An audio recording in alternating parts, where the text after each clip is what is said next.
Et bonjour, nous voici ici pour la lecture hebdomadaire. Nous avions donc lu déjà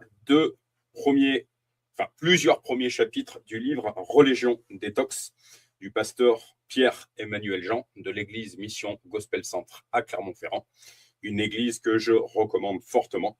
Donc Religion détox, plus les hommes s'éloignent de Dieu, plus ils avancent dans la connaissance des religions.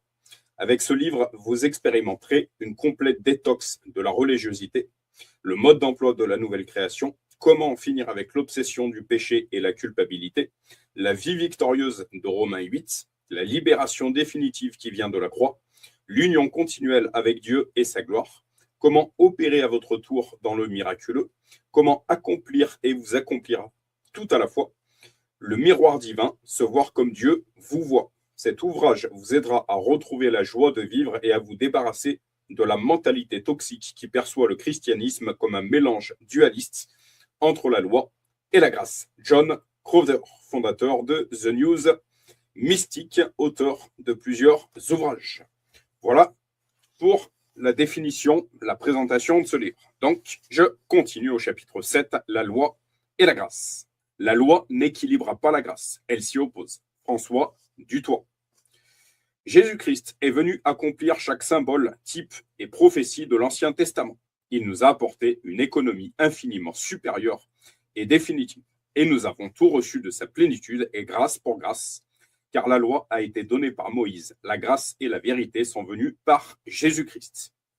La grâce et la vérité nous ont comblés de sa plénitude. C'est pourquoi il serait tout à fait insensé d'avoir recours à ne serait-ce qu'une partie de la loi pour notre justification et notre salut. La loi n'a été efficace qu'à révéler deux choses. Un, sa propre inefficacité à sauver et à purifier du péché. Deux, notre impuissance et notre condition de pécheur. L'entière délivrance est venue par l'œuvre de Jésus-Christ. Elle a été un succès total et définitif. Si Dieu a révélé par la loi l'ampleur du péché, ce n'est pas pour que nous restions sous son emprise, même partiellement. Non, la rédemption est complète, achevée et suffisante. Christ vous a totalement libéré de votre ancienne condition. Si nous n'annonçons pas ce message d'une œuvre parfaite et accomplie, alors il ne nous reste que la loi et la force de la volonté pour achever notre salut. Ce mélange entre grâce et loi, largement prêché de nos jours, produit la faiblesse et l'échec chez beaucoup de chrétiens. Quand la grâce n'est pas dévoilée à 100%, la loi reste alors leur seul recours. Romains 6 expose comment vous avez été libérés de la nature pécheresse. Le chapitre 7 ajoute que vous avez été délivrés de la loi. C'est absolument logique. La loi était provisoirement maintenue à cause de l'état de péché de l'homme. Ayant été délivré de cet état, vous n'avez plus besoin du commandement de la loi. La mort de Christ vous a aussi dégagé de son joug pesant. Vous vivez à présent dans l'esprit, unis à celui qui est vivant, et vous portez du fruit à la gloire de Dieu. Votre nouveau moi est dans l'esprit comme un poisson dans l'eau. C'est ce que nous allons explorer dans ce chapitre libérateur. L'égalisme égale égoïsme. En réalité, l'homme religieux n'est pas captivé par Dieu. Il est surtout préoccupé par ses propres intérêts. Il pratique et obéit dans le but de recevoir telle ou telle faveur en retour. Il croit pour être sauvé. Il se convertit pour ne pas aller en jugement. Il donne pour être béni, etc. Il doit gagner la bénédiction en faisant ceci ou cela, garder son salut, en se sanctifiant, etc. Dans ce système égocentrique, l'homme reste l'acteur et le but de son salut, tandis qu'en Christ, vous êtes réellement tourné vers Dieu et vers les autres. Ce n'est plus le moi, mais Christ qui détient l'âme et le but de ce salut effectif, selon Galates 2:20. Bénédiction initiale. Le message authentique ne commence jamais par ce que le chrétien doit faire pour aller vers atteindre, devenir, vaincre ou obtenir. L'Évangile annonce constamment aux croyants qu'il part désormais du point d'arrivée. Vous partez d'en haut. Toutes les lettres de Paul commencent par décrire ce que Dieu a fait de vous en Christ, avant de vous demander quoi que ce soit. La mise en pratique vient toujours en conséquence de ce que vous savez de vous à présent. La partie application de la lettre aux Romains, par exemple, n'arrive qu'au chapitre 12. Tout au long des 11 premiers, le Saint-Esprit vous enseigne la bonne nouvelle. Il en va de même pour les lettres aux Éphésiens, aux Colossiens, etc. Dans chacune d'elles, vous commencez par le sommet, parfois même des hauteurs vertigineuses. Béni soit le Dieu et Père de notre Seigneur Jésus-Christ, qui nous a bénis de toute bénédiction spirituelle dans les lieux célestes en Christ. En lui, Dieu nous a choisis avant la création du monde pour que nous soyons saints et sans défaut devant lui. Malgré les problèmes sérieux auxquels certaines communautés étaient confrontées, Paul n'abordait jamais les croyants par un message non christique fondé sur leurs propres efforts. Au lieu de cela, il leur a rappelé constamment leur identité en Christ et les encourageait à agir et à rectifier leur attitude en conséquence lorsque cela s'avérait nécessaire. Chaque fois, il salue ses lecteurs par cette introduction. Que la grâce et la paix vous soient données, qui sonne plutôt comme une bénédiction finale, car nous sommes plus que bénis avant de commencer à faire quoi que ce soit. Je répète, nous sommes plus que bénis avant de commencer à faire quoi que ce soit. C'est une réalité quand on marche véritablement avec Christ. Croyants hybrides. Malheureusement, une grande partie de l'Église se fonde aujourd'hui sur un croisement entre évangile et loi. Ismaël, né de l'union d'Abraham et de sa servante, incarne ce mélange. Or, Ismaël n'a jamais hérité des promesses. Il est resté un habitant du désert. Pourquoi? Parce qu'il était fils d'Agar, l'esclave qui représente la servitude de la loi, voire Galates au chapitre 4. En revanche, l'autre fils d'Abraham, Isaac, est né miraculeusement de Sarah, la femme libre, qui elle représente la grâce. Il est venu au monde sans effort, ni calcul humain, et c'est lui qui a hérité des promesses. Le message est clair, bien que né de Dieu, le chrétien peut se retrouver au désert et se priver des promesses s'il reste lié à la loi ou sous son autorité. De nombreuses formes de légalisme se sont infiltrées dans notre théologie et nos pratiques, en particulier chez nous, les charismatiques. Le message sur les bénédictions et les malédictions a amené beaucoup de croyants et d'églises à se concentrer sur le respect strict de rituels ou de formules comme condition pour recevoir les unes, entre guillemets, et éviter les autres. Au lieu de se reposer sur ce que Christ a déjà accompli, entre guillemets, nous sommes libres de toute malédiction et bénis de toute bénédiction en lui, ils se concentrent sur leurs propres actions pour obtenir les unes et renverser les autres. La repentance et la foi sont présentées comme de véritables œuvres pour gagner le salut. On se force à pleurer sur nos péchés, à augmenter notre foi. On va parfois jusqu'à se repentir pour nos ancêtres, nos nations, etc. Mais n'est-ce pas plutôt l'Esprit de Dieu qui nous donne la prise de conscience nécessaire au changement? Si le salut ou encore tel don viennent de votre foi et de votre repentance, comment être sûr que vous en avez assez fait? Les exercices spirituels tels que la prière, la lecture de la Bible, le jeûne et la générosité sont prêchés comme les clauses indispensables de notre spiritualité et de notre relation avec Dieu, et comme moyen de parvenir à une puissance supérieure. On s'efforce alors de les pratiquer davantage, espérant remporter plus de bénédictions en récompense de nos efforts. Entre guillemets, il en va de même avec la louange, la foi, la visualisation, la confession positive, etc.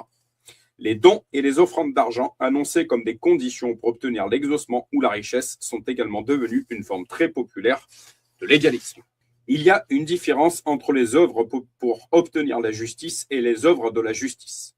Quand on agit pour obtenir l'amour, l'acceptation ou l'approbation, on pense encore comme un orphelin et on travaille par ses propres forces.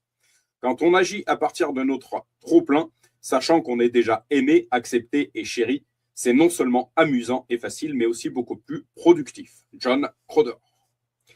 Gloire et justification. Nous, autres charismatiques, désirons voir la gloire de Dieu. Ce thème récurrent dans nos chants et nos messages exprime une aspiration légitime. Nous avons tous entendu de nombreux témoignages de signes, miracles et prodiges surnaturels. Il n'y a aucun mal à cela, bien au contraire. Paul nous encourage à désirer ardemment les dons et les manifestations du Saint-Esprit. Mais on se retrouve sur la façon d'y arriver, la gloire de Dieu. Mais on se trompe sur la façon d'y arriver. La gloire de Dieu n'est pas une destination lointaine et mystérieuse réservée à une élite spirituelle. Je répète, la gloire de Dieu n'est pas une destination lointaine et mystérieuse réservée à une élite spirituelle. En ce qui me concerne, je dénonçais un certain système pyramidal dans certains milieux chrétiens. Les longues prières, le jeûne de 40 jours ou encore l'imposition des mains par de grands prédicateurs de réveil ne sont pas les clés pour y accéder. Non, le secret réside tout simplement dans la justification par la foi, d'où provient la dimension de la gloire. Ceux que Dieu a choisis d'avance, il les a aussi appelés. Ceux qu'il a appelés, il les a aussi rendus justes. Et ceux qu'il a rendus justes, il leur a aussi donné sa gloire. Romains 8, 35. Le péché vous avait privé de la gloire de Dieu. Être rendu juste par l'œuvre de Christ vous restitue sa plénitude. Vous n'avez pas à lutter pour entrer dans cette dimension. Jésus l'a fait pour vous. L'Écriture révèle que nous partageons et révélons déjà sa gloire. Entre parenthèses, 2 Corinthiens 3, 18, Colossiens 3, 4, etc. La loi vous présente les trésors du salut comme difficilement accessibles et toujours au prix de grands efforts et sacrifices. Le légalisme a l'art de vous détourner de la vraie vie, vous incitant à travailler dur pour acquérir quelque chose que Christ vous a déjà accordé par sa grâce. L'œuvre partielle de la croix. Beaucoup de chrétiens pensent aussi que pour parvenir à la sainteté, repousser le péché et les oppositions, ils doivent utiliser le sang de Jésus, réciter des versets bibliques, lutter mentalement, jeûner, se forcer à croire, lier et délivrer, etc. Ils répètent ces pratiques encore et encore comme de véritables mantras et rituels. Cela démontre qu'ils ne comprennent pas vraiment ce que Jésus a accompli sur la croix. Ils pensent qu'il n'a que partiellement effectué sa mission et que le reste leur incombe. Il y a aussi le croyant qui se focalise sur sa sanctification par peur de rater l'enlèvement. Il n'est ni actif ni très efficace pour le royaume. Replié sur lui-même, il gaspille son énergie à vouloir faire un travail dont Christ s'est déjà chargé. Vous êtes censé régner dans la vie par Jésus-Christ. Romains 7. Paul utilise l'image de l'union conjugale pour expliquer votre relation avec la loi. Celle-ci était comme un conjoint, mais la mort a rompu le lien qui vous unissait. Vous avez donc été affranchis de toute relation avec la loi. Elle ne s'impose à l'homme que dans son vivant. Votre mort avec Christ vous a libéré de sa pression pour toujours. Vous ne lui êtes donc plus redevable. De plus, en cas de veuvage, le conjoint est libre de se remarier. C'est ainsi que vous avez contracté une union nouvelle et définitive avec lui, qui est vivant. Il en est de même pour vous, mes frères et sœurs. Par la mort de Christ, vous êtes, vous aussi, morts par rapport à la loi. Pour appartenir à un autre, à celui qui est ressuscité, pour que nous portions des fruits pour Dieu. Romains 7,4. Le problème de la loi est double pour les chrétiens. 1. Il les enferme dans des luttes incessantes et inutiles. 2. Il les entretient dans la fausse croyance qu'ils sont encore des pécheurs. En effet, chaque fois qu'un chrétien pénètre sur le terrain de la loi ou du légalisme, il se place automatiquement sous l'influence de cette ancienne identité. La bonne nouvelle s'adresse aux fils et aux filles de Dieu. Elle nous parle à un autre niveau. Autrefois, Dieu a parlé à nos ancêtres à bien des reprises et de bien des manières, par les prophètes. Mais maintenant, en ces temps, qui sont les derniers, il nous a parlé par son Fils. C'est par lui que Dieu a créé l'univers, et c'est lui qui l'a établi héritier de toutes choses. Hébreux 1, 1, 2. Oubliez votre ex. Comprenez qu'un recours même partiel à la loi, aux œuvres ou au légalisme pour vous rendre acceptable par Dieu annule l'œuvre de la grâce. La loi n'est pas votre allié, ni votre ami. En lisant Paul, nous réalisons qu'elle représente un réel danger. L'adversaire l'utilise même comme arme pour nous rendre captifs. En effet, je suis jaloux de vous, de la jalousie de Dieu, parce que je vous ai fiancé à un seul époux pour vous présenter à Christ comme une vierge pure. Cependant, de même que le serpent a trompé Ève par sa ruse, j'ai peur que vos pensées ne se corrompent et ne se détournent de la simplicité et de la pureté vis-à-vis de Christ. En effet, si quelqu'un vient vous prêcher un autre Jésus que celui que nous avons prêché, ou si vous recevez un autre esprit que celui que vous avez reçu, ou un autre évangile que celui que vous avez accepté, vous le supportez très bien. 2 Corinthiens 11, 2 à 4.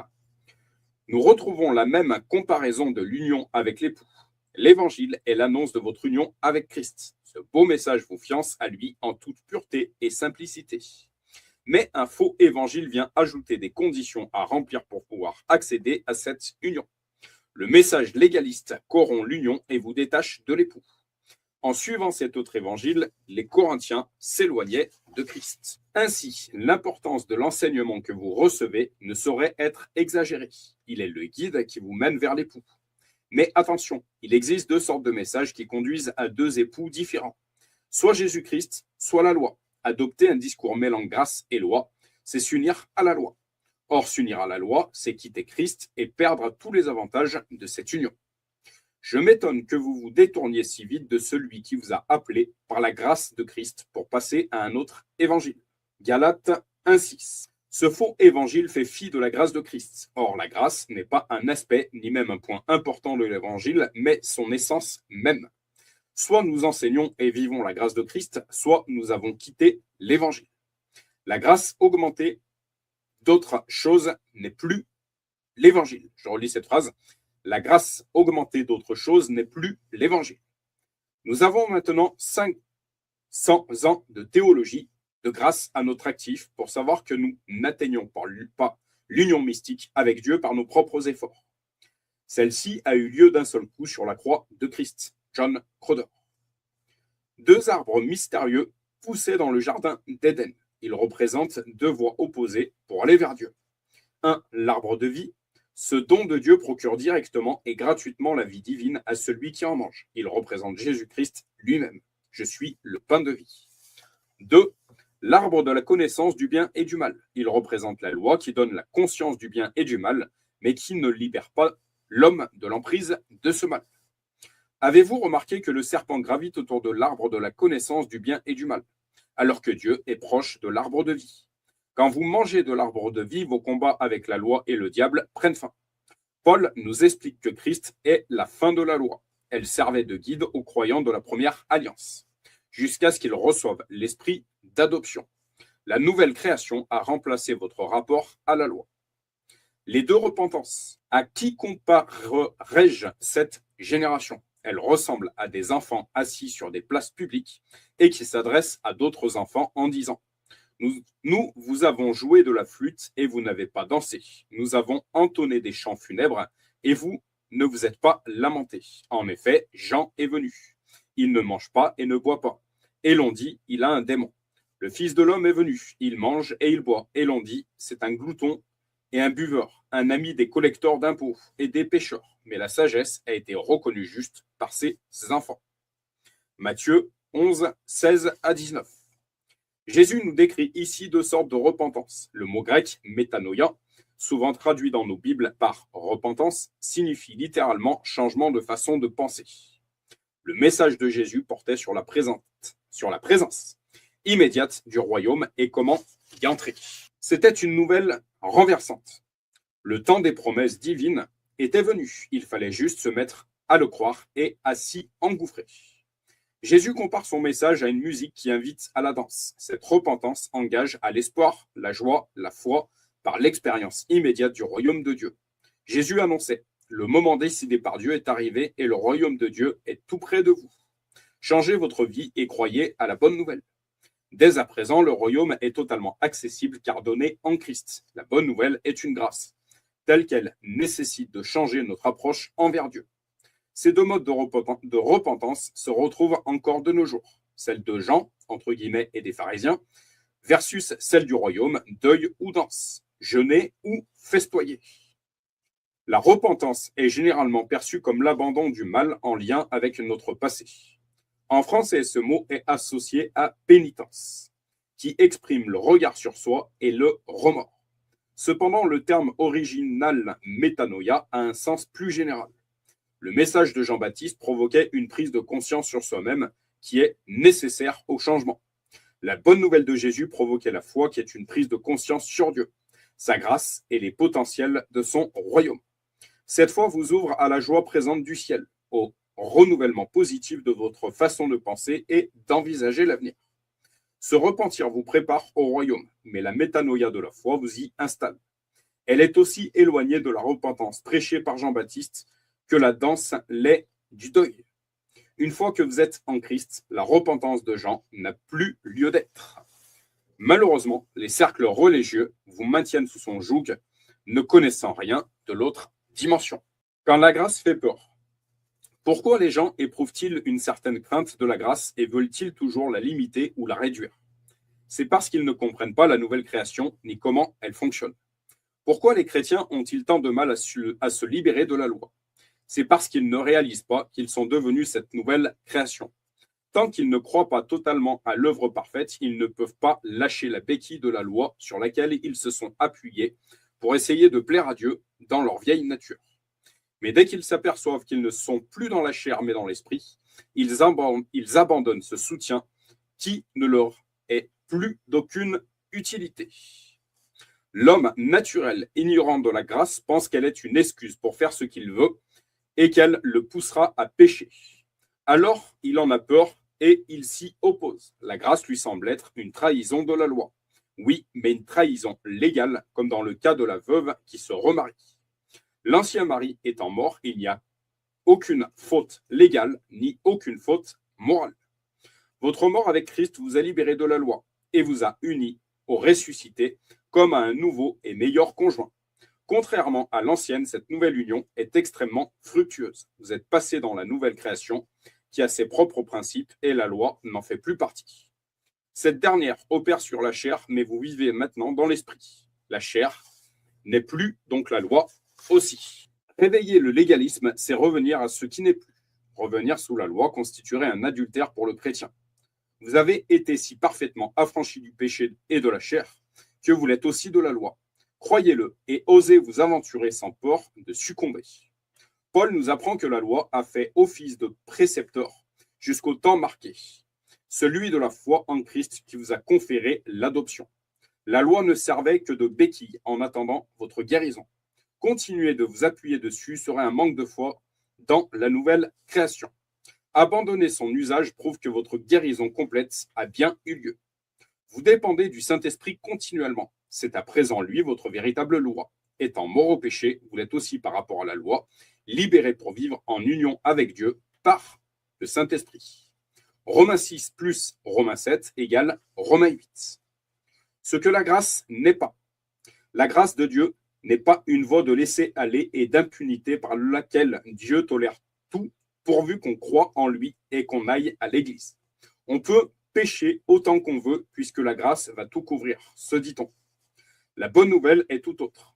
La grâce ne vous rend pas libre de péché, elle vous rend libre du péché. Je relis cette phrase. La bonne nouvelle est tout autre. La grâce ne vous rend pas libre de péché, elle vous rend libre du péché. Donc la grâce n'est pas une justification à pécher, mais elle nous libère du pouvoir du péché. La grâce n'est pas la tolérance du péché, mais l'éradication de celui-ci et son remplacement par la justice vivante de Christ. Elle produit une nouvelle vie en vous, celle du Fils de Dieu ressuscité.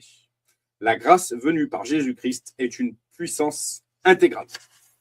Elle vous a restauré à l'image de Christ, dans la justice et la sainteté. Elle vous a transmis de nouvelles capacités et de nouveaux objectifs de vie. Grâce vs péché.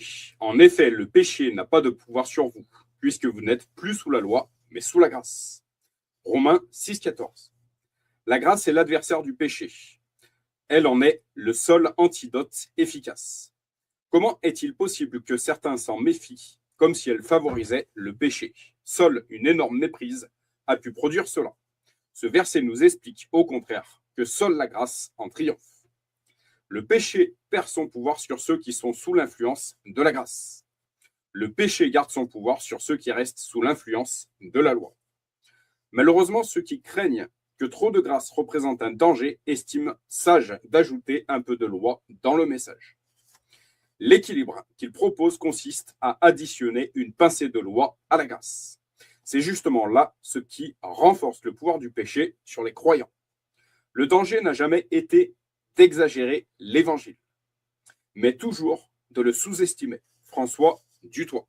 La première et la plus courante des chutes pour un chrétien consiste à quitter le domaine de la grâce pour revenir aux exigences de loi et de commandement. Vous vous êtes séparés de tout le bénéfice qu'il y a dans le Christ, vous tous qui vous justifiez par la loi. Vous êtes déchus de la grâce. Galates 5,4. La liberté à préserver dont Paul nous parle en Galates 5,1 est vis-à-vis du légalisme, non du péché. Entre guillemets, lisez le verset dans son contexte. C'est pour la liberté que Christ nous a affranchis. Tenez donc ferme dans cette liberté et ne vous placez pas de nouveau sous la contrainte d'un esclavage. Vous avez été affranchis. En revenant à des règles pour vous rendre juste ou suffisamment saint pour que Dieu vous accepte, c'est par là même l'influence de la grâce que vous vous abandonnez. Vous donnez ainsi du pouvoir au péché sur votre vie.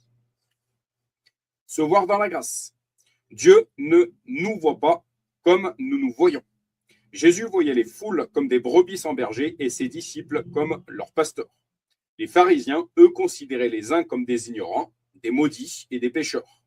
Et ils traitaient les seconds de rebelles, de transgresseurs de la loi et d'illettrés. Toute la ville de Jéricho considérait Zaché comme le pire des traîtres et des voleurs, mais Jésus a vu en lui un fils d'Abraham.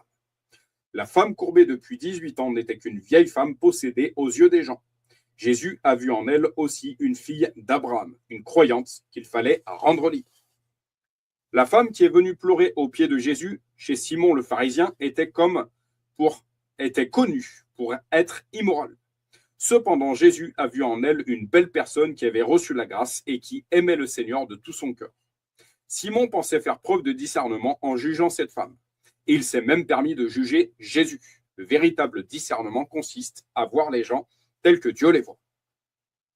Ananias ne voyait en Saul de Tarse qu'une menace pour les chrétiens de Damas, tandis que Jésus voyait déjà Paul, son meilleur porte-parole. Ananias redoutait de s'approcher de ce persécuteur sans pitié. Mais Jésus voyait Ananias imposer les mains à Saul, le guérir de sa cécité, lui communiquer le Saint-Esprit et lui prophétiser un appel missionnaire parmi les nations. La grâce vous révèle et vous conforme à la façon dont Dieu vous voit. Je répète cette phrase. La grâce vous révèle et vous conforme à la façon dont Dieu vous voit.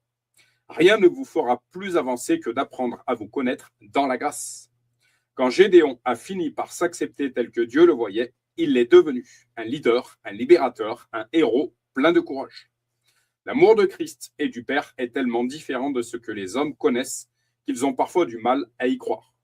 La grâce est la stratégie de l'amour de Dieu. Cet amour se déploie par sa grâce envers vous. Acceptez-la dans sa totalité. Lorsque nous parvenons à une juste connaissance de Dieu et de nous-mêmes, le message que nous recevons de lui s'ajuste et celui que nous transmettons aux autres s'ajuste également. Ainsi, notre vie et notre message deviennent un canal plutôt qu'un filtre. Les perles du chapitre 7. L'œuvre de Jésus-Christ a été un succès total. Le mélange entre grâce et loi produit l'échec. Je répète, le mélange entre grâce et loi produit l'échec. Votre nouveau moi vit dans l'esprit comme un poisson dans l'eau. La loi ne s'adresse plus à vous qui êtes en Christ. Le bon message vous unit à Christ. La grâce plus autre chose n'est plus l'évangile. La métanoïa selon Jésus vous engage à l'espoir, la foi, la joie du royaume. Christ est la fin de la loi. Vous n'avez plus besoin de continuer la repentance de Jean. Vous avez été si parfaitement affranchis du péché et de la chair que vous l'êtes aussi de la loi.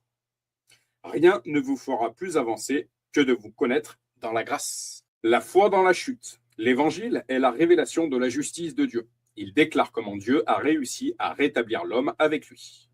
Il s'agit de ce que Dieu a bien fait, non de ce qu'Adam a mal fait. François Dutoit. L'une des grandes vérités de la Bible qui éclaire notre compréhension du monde concerne ce qu'on appelle la chute. Il s'agit de la déchéance de l'humanité suite à la désobéissance de nos premiers parents dans le jardin d'Éden.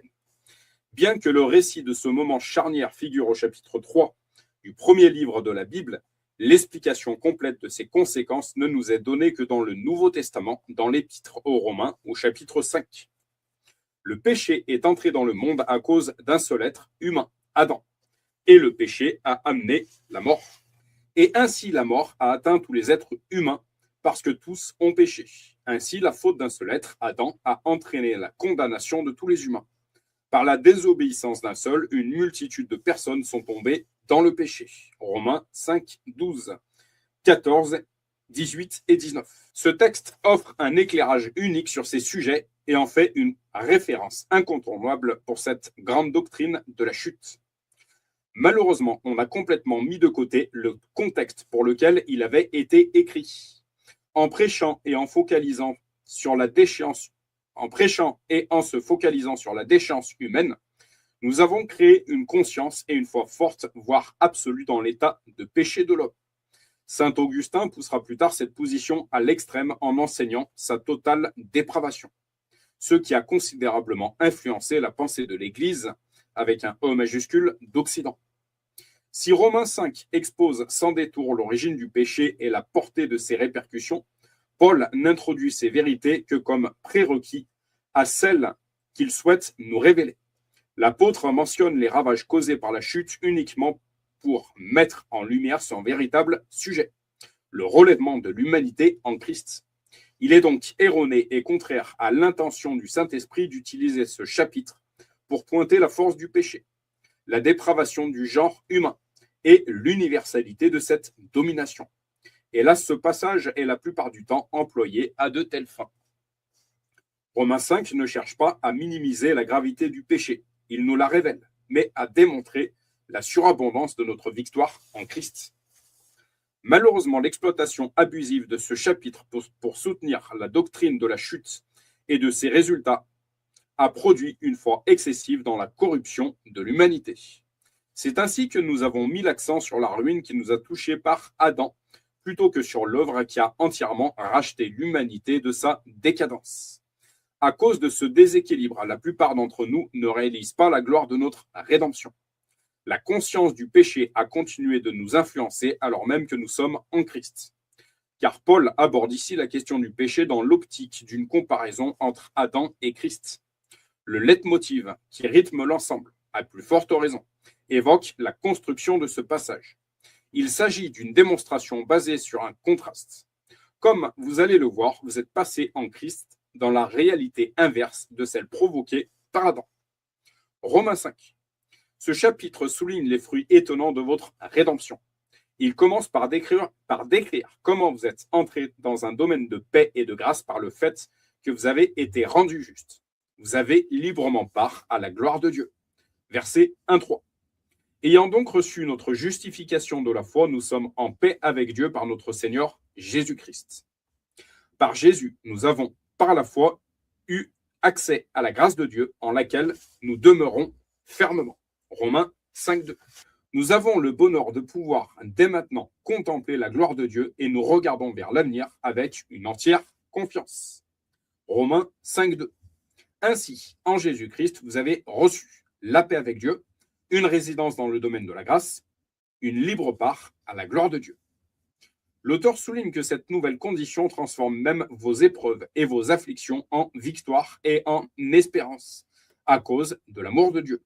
Cette certitude de l'amour inconditionnel du Père vous assure qu'il est à vos côtés dans vos difficultés et que vous en retirerez un bénéfice tôt ou tard. Il affirme ensuite que la mort de Christ vous a transformé de pécheurs en justes. Mais Dieu prouve son amour envers nous en ce que lorsque nous étions encore des pécheurs, Christ est mort pour nous. À plus forte raison, donc, maintenant que nous sommes justifiés par son sang, serons-nous sauvés par lui de la colère. Romains 5, 8 et 9. Ce passage souligne de puissantes implications. Vous êtes désormais justes en Christ et non plus pécheurs. Oui, Jésus s'est sacrifié pour des pécheurs, mais en aucun cas pour les laisser dans cette situation. Il a repris vie afin de vous faire don de cette justice, qui vous permet de vous tenir en perfection devant lui, pleinement accepté et innocenté. Il a accepté de mourir alors que nous étions sans force, afin de nous délivrer totalement. Jésus n'a pas livré sa vie avec le vague espoir d'un simple impact. Il est mort et ressuscité pour une rédemption totale et définitive. C'est pourquoi il a déclaré d'avance, tout est accompli. Dieu n'a pas sacrifié son Fils en vain pour vous et moi. Nous sommes vraiment devenus justes. Paul poursuit de plus belle en nous montrant à quoi nous attendre à présent. Car si lorsque nous étions ennemis, nous avons été réconciliés avec Dieu par la mort de son Fils, à plus forte raison, étant réconciliés, serons-nous sauvés par sa vie. Romains 5.10. Sa mort vous a réconciliés, c'est-à-dire ramenés à l'harmonie originelle. Sa résurrection à laquelle vous êtes unis vous délivre maintenant de toute déviance et vous garde dans sa puissance, ses désirs et ses plans, jour après jour. C'est seulement alors que vient la mention de la chute d'Adam. C'est pourquoi, comme par un seul homme, le péché est entré dans le monde et par le péché, la mort, et qu'ainsi la mort s'est étendue sur tous les hommes parce que tous ont péché. Romains 5,12. Paul laisse sa phrase en suspens, qu'il reprendra plus tard. Elle commence par « c'est pourquoi de même que par un seul homme, la chute n'est pas le sujet. Adam n'est pas le sujet. La nouvelle création, la condition nouvelle des justes en Christ sont anticipées dès les premiers versets du chapitre. L'apôtre ouvre ici la parenthèse qui traite d'Adam et de la manière dont la chute a agi en cascade, dans le seul but de montrer comment Jésus-Christ a opéré de manière similaire, mais à un tout autre niveau. Un mini-évangile. Nous avons extrait de ce passage le message de la chute, de la mort spirituelle et de la séparation. Puis nous avons présenté la dépravation et la corruption de l'humanité comme des faits universels et ultimes. Nous avons ensuite ajouté comme issue le pardon de nos fautes, avec l'espoir d'une vie au ciel libre de cette terrible condition.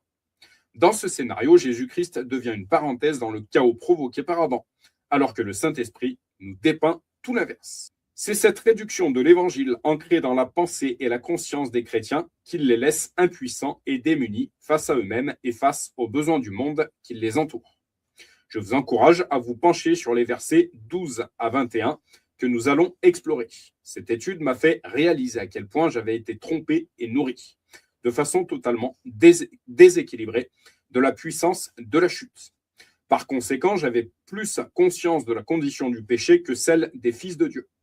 L'examen attentif de ce passage a corrigé ce travers et a transformé ma foi et ma vie. Il en sera de même pour vous. Je déclare dans le nom de Jésus qu'il en sera de même pour moi. Je me rends compte que de mon côté, ce passage, ce message, cet enseignement sur les dangers du légalisme est vraiment à prendre en compte. Voilà. Parce que le légalisme a de véritables dangers. Il peut détruire un couple, il peut détruire une famille. Je suis complètement d'accord avec ça. Que le Seigneur et que le Saint-Esprit nous parlent fortement. Cette brillante démonstration de Paul s'appuie sur les réalités de la chute pour échafauder celle du salut accompli. Si vous croyez en la chute et en son pouvoir, vous allez d'autant plus réaliser les effets infiniment supérieurs du salut qui vous concernent. Effectivement, la peur de chuter, c'est comme un aimant qui nous amènerait vers cette chute, en fait. Vraiment qu'on prenne conscience de tout ça. La pensée a un pouvoir. C'est-à-dire que si on pense positif, on va enclencher le positif. Si on pense négatif, on va enclencher le négatif. Vraiment, ça me parle fortement. Que ça vous parle également, vous, dans le nom de Jésus. Adam, vous avez rendu pécheur. Christ vous a rendu juste. Adam, vous avez entraîné vers le fond. Christ vous a élevé sur les hauteurs de gloire. Adam, vous avez plongé dans la séparation et la mort. Christ vous a établi dans l'union et la vie divine. Voilà le message de Paul en Romains 5. Qui était vraiment Adam? Dans la Genèse, l'Éternel s'est dit « Faisons l'homme à notre image, selon notre ressemblance. » C'est ainsi qu'Adam fut créé. Le premier homme était donc une image du vrai modèle qui était en Dieu, conformément à l'ensemble des personnages et symboles de l'Ancien Testament. Adam, lui aussi, était une copie de l'original, une ombre des choses à venir, une ébauche, d'après Romains 5, 14. Mais Jésus-Christ est l'image visible du Dieu invisible. Mais Jésus-Christ est l'image visible du Dieu invisible. Voir Colossiens 1, 15. Dieu manifesté en chair. Voir Jean, chapitre 1 et 1 Timothée 3,16. Il a dit de lui-même, « Celui qui m'a vu a vu le Père. Moi et le Père, nous sommes un. » Le Fils unique est directement sorti du sein du Père. Et ses contemporains ont contemplé sa gloire, une gloire comme la gloire du Fils unique venu du Père. D'après Jean 1, 18 et 14. Jésus-Christ est donc l'original d'après l'image duquel Adam avait été créé. En Christ, nous sommes la réplique de ce modèle de départ. De plus, le prototype Adam a été corrompu, si bien que ses descendants sont les copies d'une copie corrompue. Voilà pourquoi Jésus est appelé le second homme. Le premier homme tiré de la terre est terrestre. Le second homme est du ciel. Tel est le terrestre. Tels sont aussi les terrestres. Et tel est le céleste. Tels sont aussi les célestes. 1 Corinthiens 15, 47, 48. Autre point commun majeur souligné ci-dessus. Adam et Jésus-Christ ne sont pas seulement des individus, mais les chefs et les représentants de l'humanité. Adam est la tête de la première création, entre guillemets terrestre, copie du véritable, Jésus-Christ est la tête de la nouvelle création. L'homme, avec un H majuscule, l'homme nouveau, entre parenthèses, céleste et modèle originel. Dieu a remplacé le vieux modèle devenu pécheur par un nouveau prototype, le Fils unique, rendu parfait et glorifié pour l'éternité. De nombreux chrétiens s'imaginent que leur devoir est de se rendre conforme à Jésus en s'efforçant de lui ressembler. Non, Dieu a fait beaucoup mieux que cela. Jésus est le nouveau modèle venu remplacer l'ancien. Vous avez été élaboré, recréé d'après ce nouveau modèle. Vous avez reçu de sa plénitude et porté à présent son image. Non seulement vous avez été purifié du péché, mais vous êtes né d'un nouvel ADN, d'une semence incorruptible. Beaucoup d'entre nous échouent parce qu'ils se voient encore en Adam et tentent de se transformer. Ils essayent de réformer l'ancienne condition en tendant à la nouvelle. Nos efforts les plus sincères pour améliorer l'ancien sont une entrave à la grâce. Ils sont complètement vains. L'œuvre parfaite est achevée. Christ est le prototype d'une nouvelle lignée d'êtres humains. C'est ainsi que la rédemption a opéré. Effectivement, confirmé, visiblement, certaines cellules auraient des formes de croix. Ça montre bien que nous portons Christ en nous. Jésus l'avait enseigné, mais ses paroles dépassaient alors la compréhension de ses auditeurs. Personne ne coud un morceau de tissu neuf sur un vieil habit, sinon la pièce neuve ajoutée arrache une partie du vieux, et la déchirure devient pire. Christ n'est pas venu rapiécer l'ancien avec du neuf, il est venu remplacer l'ancien par le nouveau. Il supprime donc ce qui précédait pour établir une réalité nouvelle. Hébreux 10, 9. Une grande partie de la chrétienté s'échine à continuer le repiéçage. Comme on y expérimente sporadiquement ce qui vient d'en haut, on tente de compléter le patchwork en ajoutant de nouveaux morceaux. Mais Jésus nous a déjà averti que cette méthode ne fera qu'amplifier la déchirure. La restauration n'arrive pas progressivement, mais par le changement intégral et radical, par une nouvelle création dans laquelle les choses anciennes sont passées, et voici. Toutes choses sont devenues nouvelles. Voir 2 Corinthiens 5, 17. Entre guillemets, entre parenthèses, pas de patchwork ici. Jésus est venu reconstruire la nature de l'homme et lui donner la nature divine à la place de sa nature mauvaise. Le péché a avili la nature de l'homme. Christ est venu le délivrer de cette nature et lui donner une nouvelle nature, la nature divine. John G. Lake, donc Lake, L-A-K-O. Beaucoup de pratiques bien ancrées dans les milieux chrétiens prospèrent à cause de ce manque de révélation et de foi dans la réalité de la nouvelle création. Quantité de livres, messages, formations, méthodes, ministères, thérapeutes et gourous de délivrance se disputent le marché en vous promettant la réparation de l'ancien. Mais l'Évangile annonce autre chose. L'ère d'une nouvelle création déjà prête en Christ. La plupart de nos efforts visent soit à nous défaire de la nature adamique, soit à copier la nature christique. Or, les deux sont également faux. La vérité est que Dieu vous a fait passer de l'une à l'autre. L'essentiel pour vous est de reconnaître les réalités de la nouvelle création, tout comme vous aviez reconnu celle venue par Adam. Étant en Jésus-Christ, vous portez sa nature à présent. Il est le nouveau modèle duquel vous avez été tirés. Christ est le super-héros de Romains 5. Mais il y a une différence entre le don gratuit et la faute, en effet. Si beaucoup sont morts par la faute d'un seul, la grâce de Dieu et le nom de la grâce qui vient d'un seul homme, Jésus-Christ, ont bien plus abondamment été déversés sur beaucoup. Romains 5,15. Le parallèle entre Adam et Jésus-Christ fait apparaître plusieurs vérités puissantes. Si, en tant que créature, Adam a été capable de produire une catastrophe d'une telle envergure et transgressant l'ordre de Dieu, à combien plus forte raison Jésus-Christ, Fils de Dieu et Créateur, a-t-il déclenché une surprofusion de grâce en agissant volontairement sur sa création? Les termes employés soulignent l'opposition entre la faute d'Adam d'un côté et le don de Dieu de l'autre, prévu de tout temps et offert par Christ, la parole créatrice. Forcément, l'impact ne saurait être de même niveau. L'erreur de la créature ne saurait rivaliser avec le plan du Créateur. Mais la faute d'Adam n'est pas comparable en importance au don gratuit de Dieu. La grâce de Dieu est bien plus grande et son don bien plus important. Romains 5,15. Adam a généré une humanité à son image marquée par le péché et nul n'y a échappé. Cependant, en Christ, vous avez été engendrés dans une nature juste et sainte. Si la première humanité est restée liée à son précurseur, votre identité en Christ est d'autant plus inébranlable. Malgré ses efforts à vouloir se dégager du mal, la première lignée a vécu dominée par le péché. Adam a déterminé son identité, sa capacité et ses limites. Il en va de même pour vous en Christ. Vous dépendez de lui. Ce ne sont pas vos œuvres et vos efforts qui fixent vos potentiels, mais Christ. Or, vous avez tout pleinement en lui. Vous n'êtes pas défini par vous, mais par lui. Le don de Dieu produit un autre résultat que le péché d'un seul homme. En effet, après le péché d'un seul, Adam, le jugement de Dieu a eu pour résultat de condamner les êtres humains. Au contraire, le don gratuit de Dieu a eu pour résultat de les rendre justes malgré leurs nombreuses fautes. Romains 5,16. Le don de Dieu a forcément produit des répercussions bien plus importantes que le péché d'un seul homme.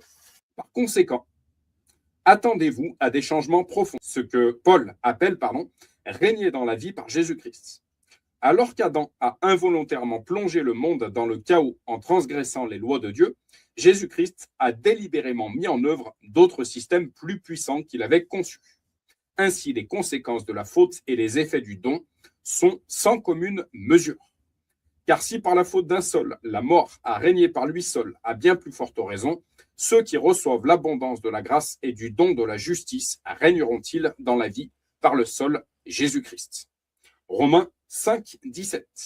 Il est donc indispensable de s'éloigner de toute propre justice et de tout légalisme pour pouvoir profiter des résultats fascinants de l'œuvre de Jésus-Christ.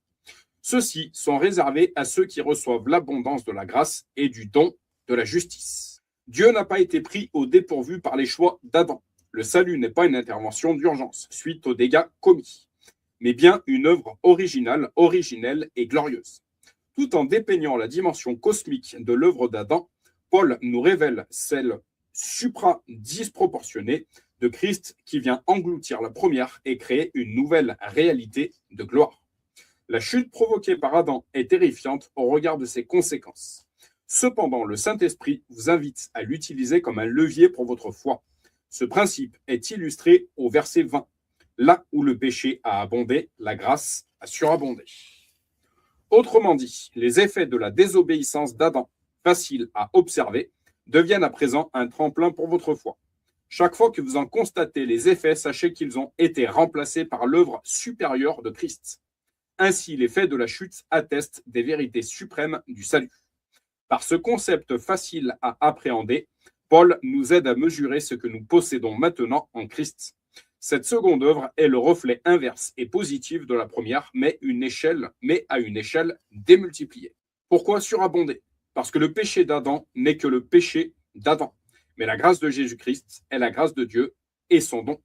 Elle a donc hyperpérisio, alors ce mot difficile, hyperpérisseo, débordé. Elle a prévalu, elle a été plus grande que le péché. Ainsi, quoique l'œuvre du Christ soit comparée à celle d'Adam et qu'elle soit identique dans la forme, leur différence réside dans la différence radicale, définitive et irrévocable qui se trouve entre Dieu et l'homme.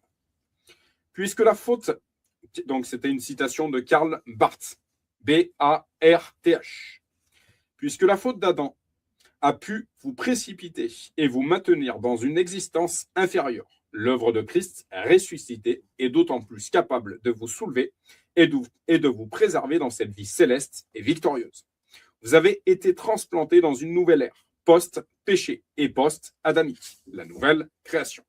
Avez-vous la foi dans ce qu'Adam a produit? Je suis sûr que oui. Alors, ayez d'autant plus la foi dans ce que Jésus-Christ a accompli pour vous. Car comme par la désobéissance d'un seul homme, beaucoup ont été rendus pécheurs, de même, par l'obéissance d'un seul, beaucoup sont rendus justes. Romains 5, 19. Par exemple, aviez-vous accepté que vous étiez pécheurs? Bien sûr, par le moyen de la parole de Dieu, de la conviction et aussi par l'évidence. Alors, à plus forte raison, acceptez que maintenant, vous ne l'êtes plus, mais que vous êtes justes.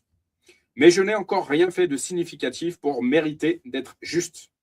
Vous n'aviez rien fait non plus pour devenir pécheur. Par ce qu'Adam a fait, c'est par ce qu'Adam a fait que vous l'êtes devenu.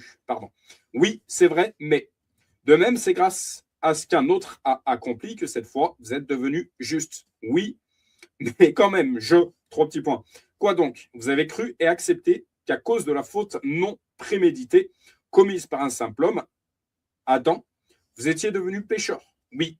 Alors, à plus forte raison, par l'œuvre planifiée de tout temps en Dieu et exécutée par le Fils créateur de toutes choses, avez-vous été rendu juste. Croyez-le et acceptez-le sans hésiter. C'est d'autant plus vrai et d'autant plus puissant et effectif. Mais c'est vrai. Tout comme l'humanité est tombée dans le péché par Adam, nous sommes tombés et avons sombré dans la grâce par Christ. Par conséquent, cette chute dans la grâce a un effet bien plus vaste que la chute dans le péché. Benjamin Dune, DU2N. Être rendu juste vous propulse dans une union sans restriction à la vie et à la gloire divine. L'action juste d'un seul homme, entre parenthèses Jésus-Christ, a pour résultat de rendre juste tous les êtres humains et par là, ils ont la vie. Romains 5, 18. Cette justice qui vous a été attribuée vous garantit la vie, qui est en Dieu, avec tous les bienfaits qui en découlent. En conclusion, Romains 5 nous montre que l'œuvre de Jésus-Christ a un effet 1000 fois supérieur à celle d'Adam. C'est un peu comme dans Exode 34, 7, où Dieu avait établi des principes selon lesquels l'iniquité pouvait affecter les transgresseurs sur 3 ou 4 générations, tandis que son amour et son alliance pouvaient atteindre leurs bénéficiaires jusqu'à la 1000e génération. Ce contraste reflète l'opposition qui existe entre l'œuvre d'Adam et celle de Christ, entre le pouvoir du péché et celui de la grâce. Alors laissez-vous éblouir par la force de votre salut. Par ce passage irréversible qu'est la mort, vous avez été greffé en Christ à sa relation ininterrompue avec le Père et au Saint-Esprit. Celle-ci vous offre maintenant la sainteté parfaite, la joie et la gloire divine. Elle est continue, sans rupture ni mauvaise connexion. Tout comme Adam, vous avez fait basculer de la vie, tout comme Adam, vous avez fait basculer de la vie à la mort par sa désobéissance. Jésus-Christ vous a fait basculer de la mort à la vie par son obéissance. Votre vie nouvelle est bien plus sécurisée dans la grâce que l'ancienne l'était dans le péché. Christ est le rocher de votre salut. Je répète, Christ est le rocher de votre salut. Ainsi, de même que le péché a régné par la mort, de même la grâce règne par la justice pour la vie éternelle par Jésus-Christ, notre Seigneur. Romains 5, 21. Le péché ne règne plus en ce qui vous concerne, mais la grâce règne sur vous par la justice. Autrement dit, la puissance divine agit souverainement en vous, insufflant son caractère de justice, et vous garde unis à la vie d'en haut. Les nombreux fruits de votre justification, tels que voir et manifester la gloire de Dieu, sont plus certains et étendus que n'étaient ceux de la chute. Si vous avez cru en Adam, alors ayez foi en Jésus-Christ. Christ est remonté bien au-delà du point de la chute d'Adam. Sa gloire surpasse la simple réparation du péché. Nos yeux sont fixés sur Jésus-Christ, non sur Adam. Vous n'avez plus d'autre vie que de régner et dominer en Christ à présent. Les perles du chapitre 8. En insistant sur la déchéance humaine, nous avons créé une conscience excessive de l'état de péché. Romains 5 met en évidence les fruits de la rédemption accomplie. Jésus est mort pour des pécheurs, mais pour les rendre justes. La faute d'Adam n'est pas comparable en importance au don gratuit de Dieu. L'erreur d'une créature, Adam, ne peut rivaliser avec le projet du Créateur. Jésus est le nouveau modèle venu remplacer l'ancien. Utilisez les conséquences de la chute comme tremplin pour votre foi. Si vous avez foi en Adam et son œuvre, alors ayez d'autant plus foi en Jésus-Christ. Vous avez part à la gloire de sa résurrection sans limites ni restrictions. Ne me parlez plus des conséquences du péché, mais parlez-moi du don. Parlez-moi de ce qui me concerne à présent. Vous n'avez plus d'autre vie en Christ que de régner et dominer. L'autre n'est plus. Alors, un peu comme le premier chapitre, ce deuxième chapitre a une série d'exercices que je vais vous citer. Ça va vous permettre de faire un petit peu le point de là où vous en êtes par rapport au programme de détoxification religieuse légaliste. Donc, deuxième partie, ce programme va vous permettre d'obtenir les changements désirés. Laissez-vous simplement guider. Petit 1, notez les points qui vous ont le plus marqué dans chaque chapitre. Je vous laisserai reprendre les lectures précédentes pour reméditer sur tous les points qui ont été abordés. Petit 2, À partir du tableau précédent, effectuez une analyse et élaborez votre propre programme détox en priorisant les éléments les plus importants. A. Ce que j'élimine. B. Ce que j'intègre. Petit 3. Quelles ressources pourraient vous aider? Livres, messages, conseils, formations, mentors, etc. Petit 4. Établissez un plan d'action simple et réaliste. Fixez la date de départ de votre programme détox. C'est à vous. Section 3. La très bonne nouvelle. La danse de la vie trinitaire n'est plus seulement une danse divine, elle est désormais et pour toujours une danse divino-humaine. C'est Baxter Kruger. Donc chapitre 9, l'expérience de Christ. Plus important encore que notre expérience de Christ est le Christ de notre expérience. James Torrance. Je répète, plus important encore que notre existence de Christ est le Christ de notre expérience. Le passage de Jésus dans notre monde n'a pas seulement été un événement historique majeur, mais le plus important qui soit arrivé à l'humanité.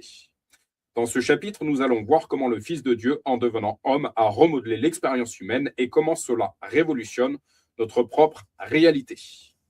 Sauvé par Christ, contrairement à ce que nous racontent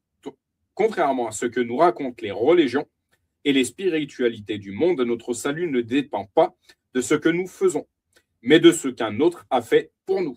Et le recevoir suffit pour que vous en fassiez l'expérience. Le message de l'œuvre accomplie de Christ est primordial pour le développement de la foi qui vous permet ce vécu. Dans notre désir d'explorer de nouveaux territoires et de grandir spirituellement, nous avons tendance à vouloir provoquer les choses. Par exemple, nous figurons que passer de longues heures en prière nous conduira à une rencontre surnaturelle avec Dieu, ou qu'un repentir profond nous fera atteindre à la pureté et une meilleure communion avec lui, ou encore que le jeûne nous donnera de voir des miracles, ou que la louange et l'adoration vont, entre guillemets, attirer la présence de Dieu. Sans nous en rendre compte, nous prenons le relais de la grâce divine. Croyant bien faire, nous faisons fausse route, en voulant produire notre propre salut. Or, nous ne disposons pas d'un tel pouvoir. Nous sommes les bénéficiaires du salut, jamais l'auteur. Je relis. Nous sommes les bénéficiaires du salut, jamais l'auteur. Nous sommes focalisés sur nos expériences au point de nous fonder parfois sur elles plutôt que sur Christ. Voici un exemple. Une personne demande pardon à Dieu pour ses fautes. Soudain, elle ressent une paix merveilleuse. Le poids de sa culpabilité s'envole d'un coup et laisse place à une joie débordante. Elle réalise alors qu'elle a été lavée et pardonnée et sa vie commence à changer. De tels témoignages sont courants, édifiants, et nous en sommes reconnaissants. Le souci, c'est que nous avons tendance à les prendre comme modèle. Quelqu'un, en écoutant cette histoire, se met à agir de la même manière, espérant ressentir les mêmes choses. Mais il ne lui arrive à rien de semblable. Il se dit alors, je n'ai pas été pardonné. Il y a sûrement quelque chose en moi qui empêche Dieu de m'accepter. Même si nos expériences sont authentiques et à encourager, nous ne pouvons pas les ériguer en dogme, ni nous appuyer sur elles aveuglément. Au lieu de cela, nous devons nous tourner vers Jésus-Christ. Il a déjà versé son sang pour effacer tous nos péchés, et même ceux du monde entier. Je n'ai donc pas à m'attendre à ce que Jésus descende me pardonner, ni à recevoir une sensation surnaturelle ou un signe me confirmant qu'il le fait. Il est déjà venu régler ce problème il y a 2000 ans. J'ai été entièrement racheté sur la croix. C'est sur cette vérité que je m'appuie et je me relève pardonné. Ma foi est dans la croix, pas dans le niveau de paix que je ressens. Nous sommes sauvés et transformés par nos expériences ou par l'expérience complète de Christ. Je répète, sommes-nous sauvés et transformés par nos expériences ou par l'expérience complète de Christ? C'est une question. Comprenons que tout ce qui a été accompli en Jésus-Christ nous a été accordé pour en faire notre réalité au quotidien. Salut individuel versus salut collectif. Nous avons une perception très individualiste du salut et de la nouvelle naissance, ce qui est compréhensible puisque nous les vivons à titre personnel. Il nous faut cependant considérer l'étendue de l'œuvre du Seigneur. Ce salut qui m'est accordé provient d'un salut universel. Christ est le nouvel Adam. Il est mort en tant qu'humanité entière. L'homme nouveau mentionné plusieurs fois par Paul dans ses lettres est un terme collectif et non individuel. Il désigne la nouvelle humanité ou nouvelle création par l'individu. Ayant abrogé par l'immolation de sa chair la loi des ordonnances avec ses rigoureuses prescriptions, afin de fondre en lui-même les deux, entre guillemets, les deux peuples, juifs et non-juifs, dans un seul homme nouveau, en faisant la paix. Éphésiens 2,15. Il voulait ainsi créer une seule et nouvelle humanité à partir des juifs et des non-juifs, qu'il a unis à lui-même en établissant la paix. Éphésiens 2,15. Comme Adam, Christ porte en lui un collectif. L'expérience d'Adam qui a péché et s'est éloigné de Dieu était devenue notre propre expérience car nous faisions partie de ce collectif avec sa condition. Puis nous avons été transférés en Christ. L'expression en Christ, en lui, etc., qui se répète en particulier dans les épîtres, signifie que vous faites désormais partie d'une autre classe d'humanité, d'une autre destinée. C'est la raison de la comparaison inspirée entre Adam et Jésus-Christ. Quand vous dépendiez du lignage d'Adam, vous ne pouviez pas vous soustraire à la domination du péché, de la chair, de la mort, etc. Adam avait fixé un niveau limité de l'expérience humaine. Mais Christ est le chef de file d'une nouvelle lignée, différente et incomparable. Dieu a suscité en lui un nouvel ADN et un autre standard de vie, duquel vous procédez désormais.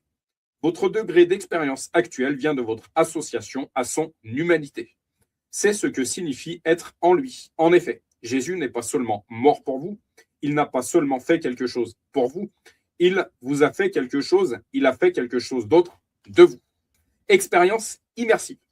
Se fier à notre expérience laisse parfois place au doute. Mon vécu est-il valable? En se comparant à des témoignages chocs, certains chrétiens doutent parfois de leur conversion. Non, votre foi doit se référer à ce qui s'est passé en Christ. En lui, vous êtes passé de la mort à la vie dans son règne céleste. Nous utilisons fréquemment ces expressions et démarches de conversion. Je donne mon cœur ou ma vie à Jésus, ou encore je reçois Jésus dans ma vie. Mais comment en mesurer les effets? Comment donne-t-on son cœur? Ai-je donné tout mon cœur?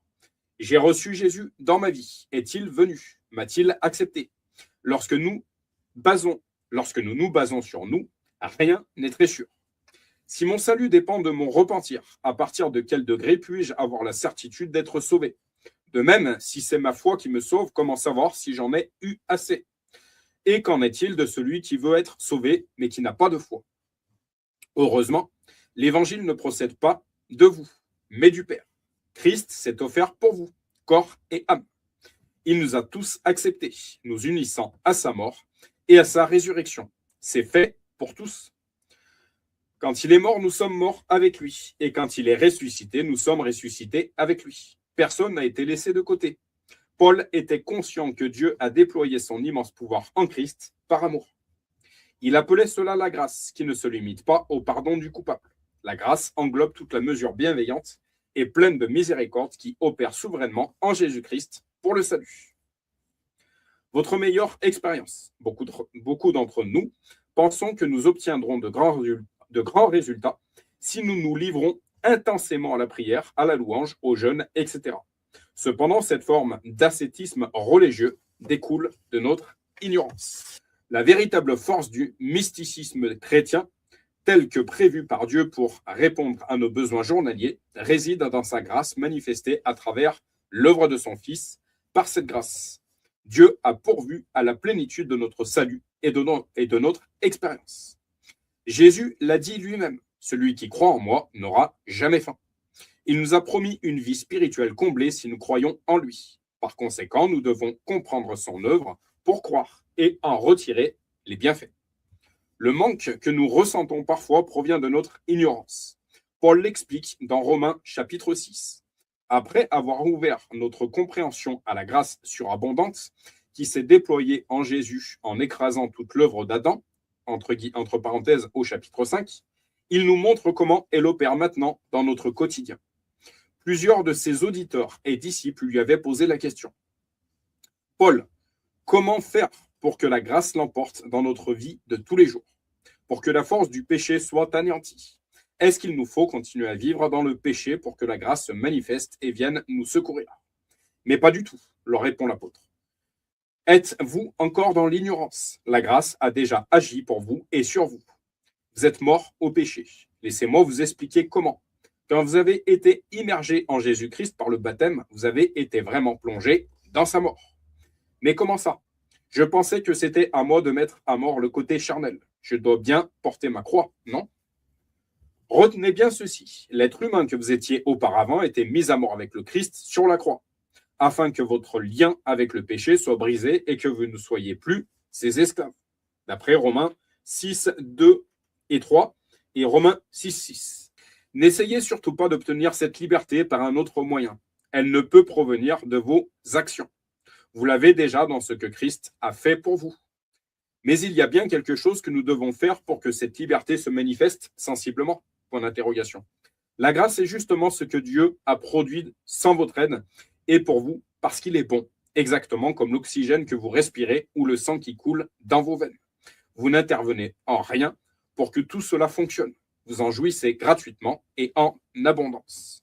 D'accord, je comprends mieux. Le péché a été détruit à la croix.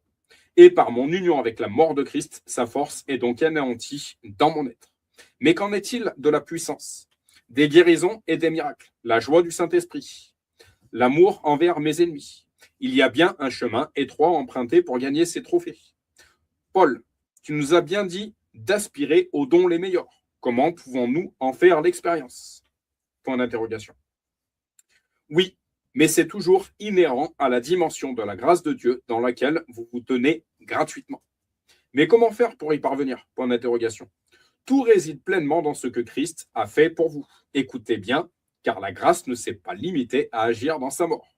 Puisque vous êtes mort avec Christ, ayez maintenant confiance que vous allez vivre aussi avec lui et de lui. D'après Romains 6, 8. Vous savez que Christ est mort pour le péché, une fois pour toutes, et maintenant qu'il est vivant.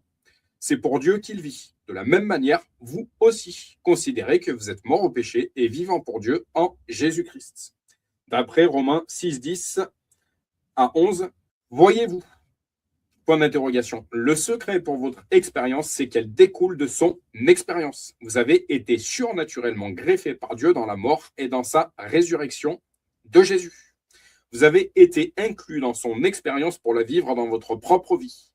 Vous ne trouverez pas mieux sur le marché. Toute votre piété et votre ascétisme ne vous offriront jamais rien de comparable. Alors Paul, quelle est la clé? Point d'interrogation. De la même manière, vous aussi, vous n'avez qu'à vous calquer sur ces faits pour rester associé à sa gloire et en bénéficier. C'est dans cette simple confiance ou foi que cela se produit. Je vois. Mais concernant la dimension des miracles et du surnaturel, point d'interrogation. Au sein de ce don d'une union continuelle, vous allez également vivre les manifestations auxquelles vous aspirez. Le lait et le miel coulent dans le pays promis de la grâce dont vous êtes citoyen à présent.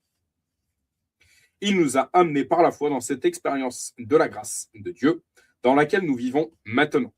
Et donc, nous nous glorifions de l'espérance que nous avons de partager la gloire de Dieu. Romains 5, 2. Votre expérience est le fruit de l'expérience de Christ. Vous vivez son pouvoir de résurrection par la simple confiance d'un enfant en restant connecté à la source. C'est ce que Jésus a signifié en vous disant « Demeurez en moi ». Il est le cep, il pourvoit à votre plénitude en continu. Restez simplement conscient que vous êtes connecté. Votre ancienne vie a été anéantie et vous êtes unis à lui dans la nouvelle à présent. Tout cela gratuitement, par la grâce qui s'est déployée en Christ. Vivez dans son expérience, n'inventez pas la vôtre. C'est en lui que vous êtes appelés à marcher dans tout ce qu'il a de meilleur. Ainsi, l'accent mis sur votre engagement lors du baptême, par exemple, vous vous engagez à suivre Jésus, devrait être corrigé dans une perspective plus juste. Vous entrez plutôt dans l'engagement qu'il a pris envers vous. Vous n'intégrez pas Christ à votre expérience. C'est vous qui êtes incorporé à la sienne. Par le baptême, vous êtes littéralement plongé dans son expérience de mort et de résurrection. En vous y intégrant, vous entrez dans sa vie céleste. Lorsque vous avez été baptisé, vous avez été immergé dans ce qu'il a accompli pour l'humanité. Reconnaître ces faits, c'est reposer sur un socle solide, car son œuvre nous inclut tous et ne dépend pas de nous. La nouvelle création n'est pas un événement qui est arrivé en vous, mais qui s'est produit en Christ. Il est le roc, le fondement inébranlable, d'où jaillit l'eau vive, de l'esprit qui vous abreuve au quotidien. Croix, pardon. De nombreux croyants considèrent la croix comme la porte d'entrée du salut. Une fois celle-ci franchie, ils n'en perçoivent plus l'utilité. Ils s'imaginent qu'elle concerne principalement les pécheurs. La sanctification leur est ensuite présentée comme le moyen de progresser dans leur relation avec Dieu et d'accroître leur efficacité dans le service. Pour les charismatiques, cela inclut les différents niveaux de délivrance ainsi que l'obtention de dons ou d'onctions. Ainsi, la croix se trouve réduite par beaucoup à une sorte de rite initiatique, d'étape charnière entre l'ancienne vie et le pardon, le départ du chemin en quelque sorte. Or, la croix détient non seulement la puissance d'effacer vos péchés, mais surtout celle-ci de détruire votre ancienne nature pécheresse, que le Nouveau Testament appelle aussi la chair ou le vieil homme. Elle vous ouvre alors à la vie de résurrection. Christ est mort pour nos péchés, mais il est ressuscité pour notre justification. Si la puissance de sa mort a pu réaliser de tels exploits, imaginez ce que la résurrection peut accomplir. Elle a pour but de vous justifier. Qu'est-ce que cela signifie? Il ne s'agit plus de votre pardon ni même de la suppression de votre nature pécheresse. La mort s'en est chargée. Par la résurrection, votre être a été recréé dans une justice et une sainteté parfaite. Et à vous revêtir du nouvel homme créé à l'image de Dieu dans une justice et une sainteté véritable. Éphésiens 4, 24. La croix a anéanti votre ancien moi pécheur, tandis que la résurrection a produit le nouvel être humain, la fille ou le fils de Dieu, juste, saint, sans tache et irréprochable que vous êtes à présent.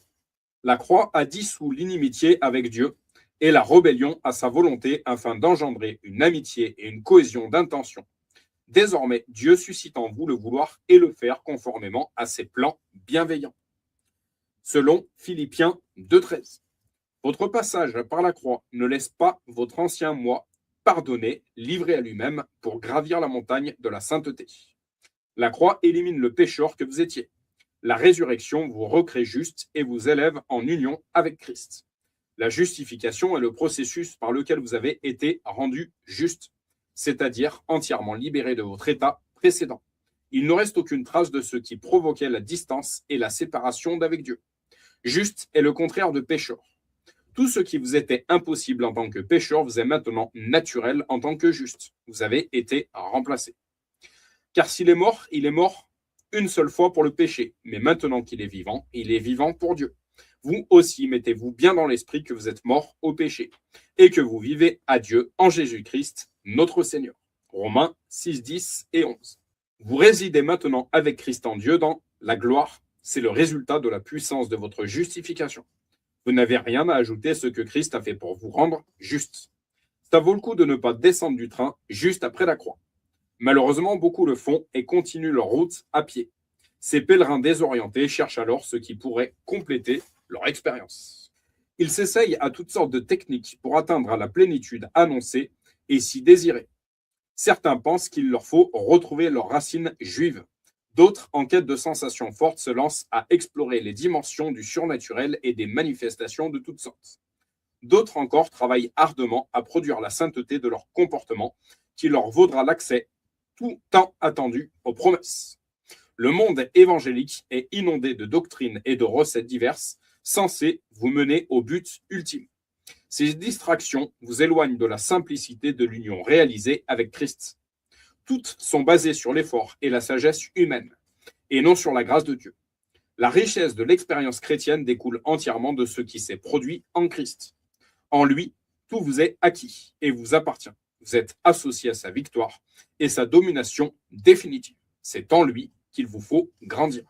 La croix est réellement le bois entre les mondes parce qu'elle est le vrai centre de l'histoire. Tout mène à la croix et en découle. La mort de Dieu sur un arbre n'est pas un simple événement historique, mais l'avènement qui définit, explique, révèle et rachète l'ensemble de l'histoire. Brian Zand. Sa relation avec Dieu. Un autre point important concerne votre relation avec Dieu. L'un des plus grands bienfaits de la bonne nouvelle est sans aucun doute notre privilège d'un contact direct avec le Père. Mais là encore, la religion vient se mêler des affaires de la grâce. Nous avons tendance à considérer l'adoration, la prière, la lecture biblique, etc. comme des actes nécessaires pour établir le lien avec Dieu. nous percevons ces pratiques comme une forme de médiation émanant de nous-mêmes et qui détermine la qualité de notre rapport à Dieu.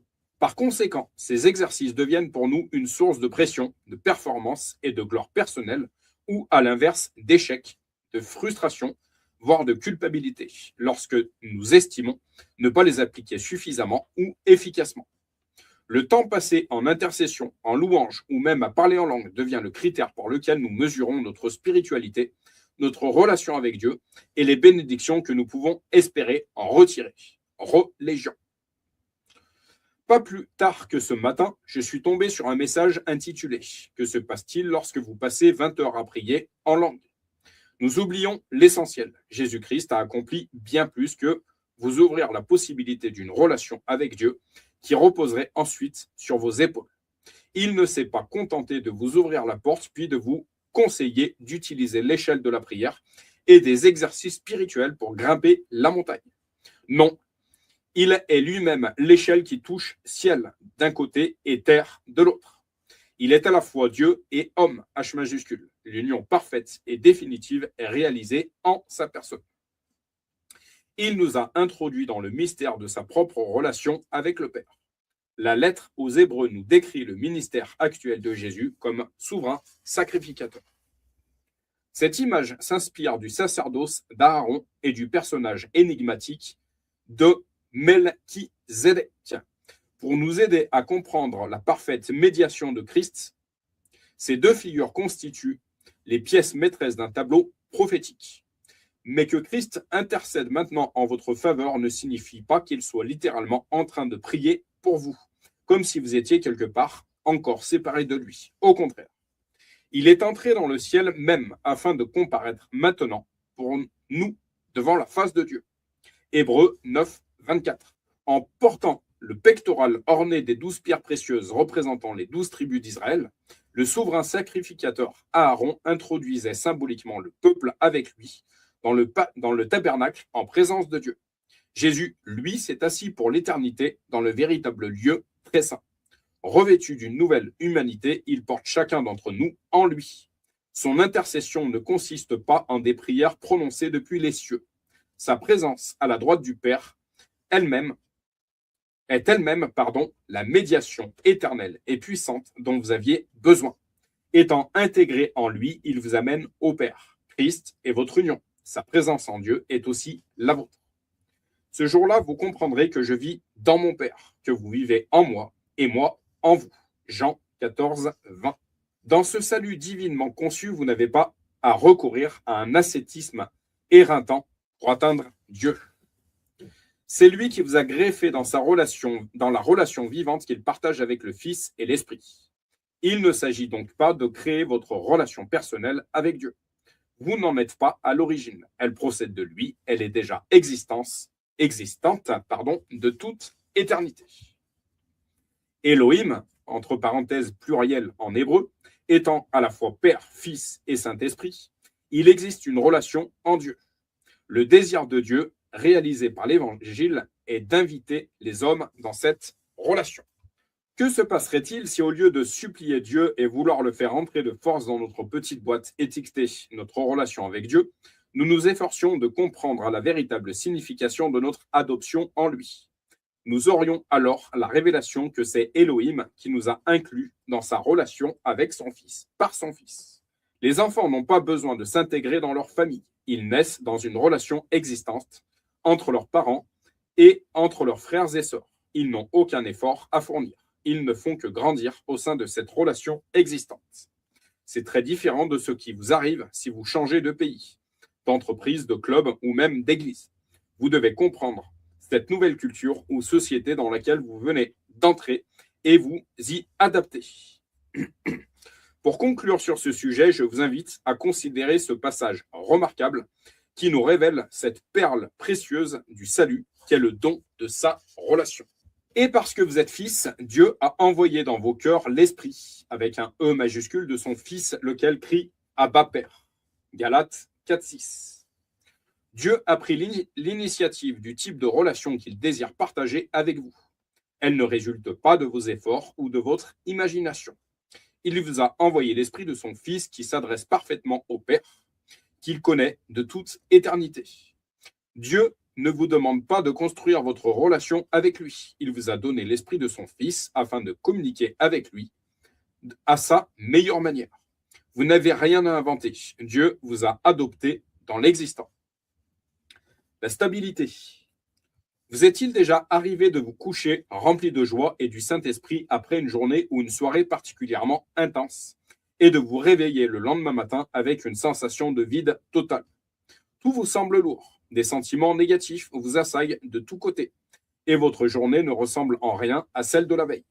Vous priez, vous déclarez votre foi, vous résistez, bref, vous appliquez toutes les techniques que vous connaissez, mais rien ne semble fonctionner. Rassurez-vous, vous n'êtes pas le seul à avoir vécu cela. Dans de telles situations, nous nous questionnons et tentons de revivre les émotions de la veille en vain. Que s'est-il donc passé?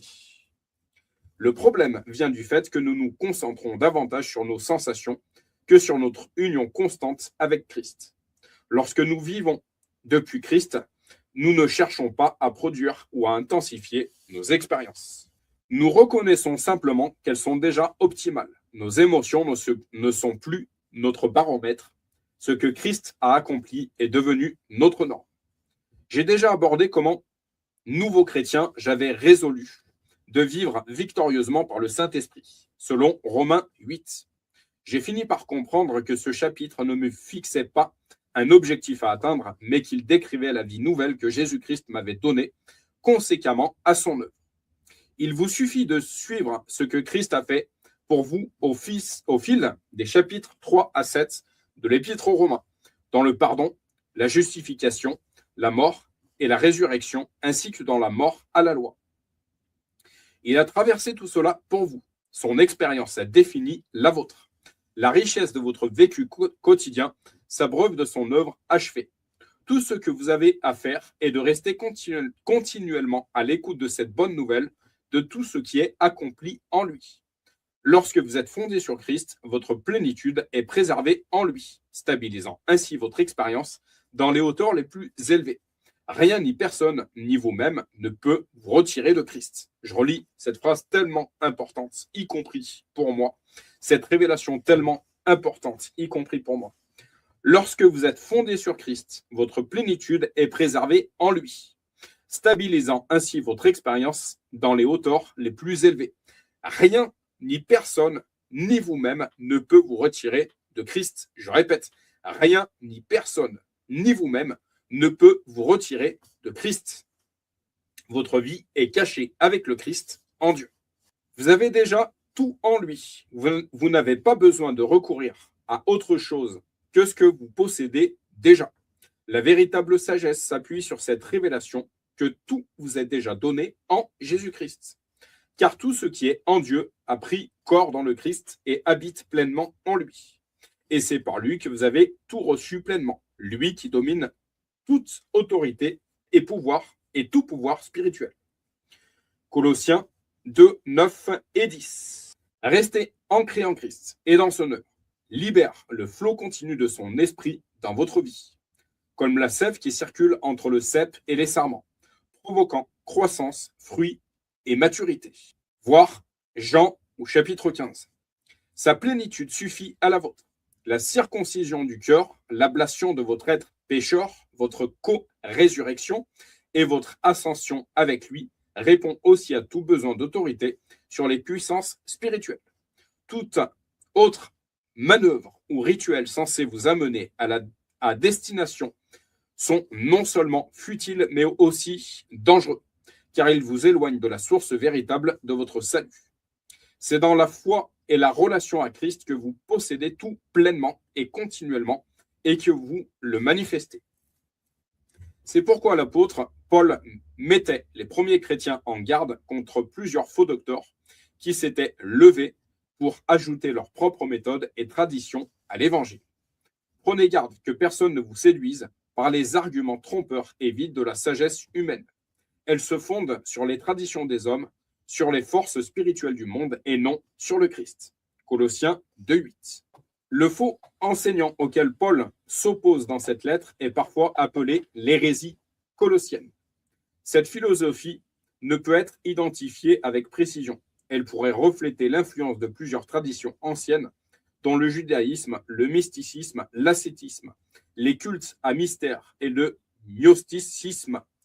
Quels que soient les enseignements spécifiques, le problème fondamental identifié par Paul est que les règles et traditions humaines sont recommandées comme des compléments nécessaires au Christ. Cette hérésie utilise principalement deux sources. 1. La tradition des hommes. 2. Les forces spirituelles du monde. Le point fort des Colossiens était leur appétit pour les réalités spirituelles. La lettre que Paul leur adresse traite tout particulièrement des biens célestes. Il les met en garde contre les arguments trompeurs et vides de la sagesse humaine, qui visent à ajouter des éléments sans valeur à l'évangile. C'est ainsi que la religion se forme. On ajoute à l'évangile des conditions, des œuvres et des disciplines nécessaires au salut, à notre acceptation par Dieu, à notre victoire, notre sainteté, à notre spiritualité ou à notre spiritualité. La sagesse du monde se fonde sur les traditions humaines et les forces spirituelles du monde. Paul nous fournit le meilleur et le plus simple critère de discernement. La sagesse divine se fonde entièrement sur Christ, jamais sur Christ, plus autre chose. Christ ou spiritualité chrétienne. Le besoin bien naturel de maturité et de victoire pousse les croyants à rechercher des solutions et c'est souvent là que l'hérésie les piège, sous l'influence de faux enseignements, en les ramenant vers les rituels, les œuvres méritoires, les combats spirituels, au lieu de chercher les réponses dans l'œuvre parfaite de Christ. La tentation s'apparente à celle d'Adam et Ève. Le fruit semblait leur promettre une expérience spirituelle plus profonde et le mensonge laissait entendre qu'il leur manquait quelque chose d'essentiel pour devenir comme Dieu. Mais ils n'ont réussi qu'à échanger leur gloire contre la honte. Qu'est-ce qui arrive quand les croyants se laissent détourner de la simplicité de l'Évangile? Jésus n'est pas le moyen d'arriver à une expérience charismatique plus profonde. Il est l'expérience ultime et continue. C'est en tant que chemin et vérité qu'il est la vie. En apprenant aux croyants à prononcer diverses prières et incantations, en leur fournissant des formules de délivrance pour chaque aspect de leur existence, tels que la réussite scolaire, les finances ou le mariage, on crée de fausses pratiques. Celles-ci sont davantage fondées sur une théologie des puissances spirituelles de ce monde que sur Christ et son œuvre accomplie. En parlant de philosophie, entre guillemets, Paul ne pensait pas à Platon ou à une idéologie athée, comme on pourrait le supposer. Il faisait plutôt référence à un enseignement fait de traditions religieuses et de spéculations sur le monde spirituel. Cette fausse théologie dénoncée au verset 14 à 23 prônait l'observance de certains jours et l'abstinence de certains aliments, en rapport aux puissances invisibles, entre guillemets, anges, démons. On observe aujourd'hui les mêmes erreurs. On préconise certaines observances non plus en fonction de Dieu seulement, mais en fonction du monde spirituel. On se couvre ainsi des, entre guillemets, attaques et autres, entre guillemets, agressions démoniaques. Certains ne vivent plus seulement sous une loi par rapport à Dieu, mais aussi par rapport aux démons. Entre guillemets, il ne faut pas ouvrir de porte, dire telle ou telle parole, ouvre une porte, aller dans tel endroit, ouvre une porte, écouter telle musique, etc. En liant et déliant sans cesse et de façon quotidienne les démons, ces croyances superstitieux pensent s'en prémunir et les neutraliser. Entre guillemets, je lis tout esprit d'accident sur ma route, au nom de Jésus. Comme à l'époque de Paul, les chrétiens de nos jours ont tendance à intégrer des formes de légalisme tirées de leurs anciens systèmes de croyances. Pour les Juifs du 1er siècle qui avaient accepté Christ, la tentation était de recourir à la circoncision ou à l'observation de certains jours ou à d'autres prescriptions de la loi mosaïque. En revanche, pour les païens issus des cultes à mystère, la tentation résidait dans d'autres superstitions et réglementations fondées sur le culte des anges ou la crainte des forces spirituelles. On retrouve ces mêmes influences dans les milieux évangéliques et charismatiques de nos jours. Ainsi, beaucoup de chrétiens ont totalement perdu de vue qu'en Christ, ils ont été délivrés des forces spirituelles du monde. Vous n'êtes pas engagé dans de la spiritualité chrétienne. Christ est votre vie. Or, celle-ci a triomphé. Conclusion, Christ est votre vie. Ce n'est plus moi qui vis, c'est Christ qui vit en moi. Votre véritable vie, c'est Christ. Voir Galates 2:20 et Colossiens 3:3. Vivre pour Christ consiste avant tout à le laisser vivre en vous. Dieu a fait en sorte qu'il soit littéralement votre vie. La meilleure façon d'être son disciple, c'est de réaliser qu'il est en vous.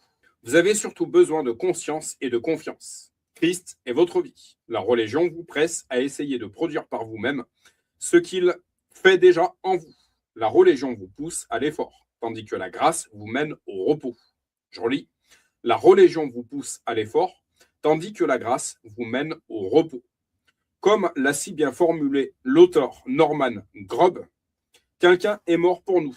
À présent, il vit notre vie. Les perles du chapitre 9. Votre salut dépend de ce qu'un autre a fait pour vous. Ma foi est dans la croix, pas dans le niveau de paix que je ressens. La richesse de l'expérience chrétienne découle de ce qui s'est produit en Christ. La meilleure façon de vivre pour Christ, c'est de le laisser vivre en vous. La religion vous pousse à l'effort, tandis que la grâce vous mène au repos. Vous avez été inclus dans son expérience pour la vivre dans votre propre vie. Vous avez tout pleinement en Christ pour le manifester. La sagesse divine se fonde entièrement sur Christ, jamais sur Christ, plus autre chose. Jésus est l'expérience spirituelle ultime et continue. Christ vous a introduit dans sa propre relation avec le Père. Voilà pour la lecture d'aujourd'hui. En ce qui me concerne, cette lecture m'a vraiment parlé. Comme j'aime dire, tout est question d'équilibre, et lorsqu'il y a perte d'équilibre, c'est là qu'il y a danger. La religion mal utilisée, le légalisme, est une perte d'équilibre. Voilà, nous avons tout ce que je retiens de mon côté, nous avons tout pleinement en Christ. Alors, comme j'aime bien le dire, la foi sans les œuvres, elle est morte. On a également ce verset biblique. Mais encore une fois, tout est question d'équilibre. C'est pas en s'épuisant, le ministère épuisant, le ministère qui mettrait au burn-out est une perte d'équilibre. Voilà, nous avons tout pleinement en Christ. Alors oui, nous sommes ses disciples. Oui, nous devons apporter la bonne nouvelle. Mais encore une fois, tout est question d'équilibre. Quand on ressent plus de fatigue que de repos, que de joie, que de plénitude, on doit vraiment se poser la question. Et de mon côté, ça me parle fortement. Voilà, et bien que ça vous parle à vous tous. Dans le nom de Jésus, soyez tous pleinement